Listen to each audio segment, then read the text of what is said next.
મોટી કંપનીઓ પોતાના તેલને વેચવા માટે જાહેરાતો કરીને લોકોના મગજમાં એવું ફિટ કરી દે છે કે સિંગ તેલ, સરસિયું તેલ, તલનું તેલ, ઘી આ બધી વસ્તુઓ કોલેસ્ટ્રોલ વધારે છે અને હૃદયમાં બ્લોકેજ ઊભું કરે છે.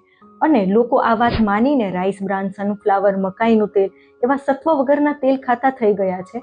પરંતુ આવું નથી. તમારા શરીર માટે શું સારું છે અને શું સાચું છે તેનો વિચાર કરો. અત્યારની રિસર્ચ પ્રમાણે એવું સાબિત થયું છે કે જો કોઈ સારામાં સારું ફેટ હોય તો તે ગાયનું શુદ્ધ ઘી છે.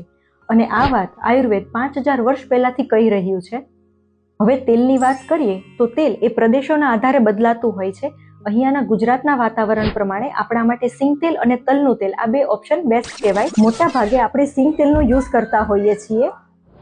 સિંગ તેલમાં મોનોસેચ્યુરેટેડ ફેટ રહેલા છે કે જે બેડ કોલેસ્ટ્રોલને ઘટાડે છે અને હૃદયની કામગીરીને સપોર્ટ કરે છે અને વિટામિન ઈ થી તે ભરપૂર છે.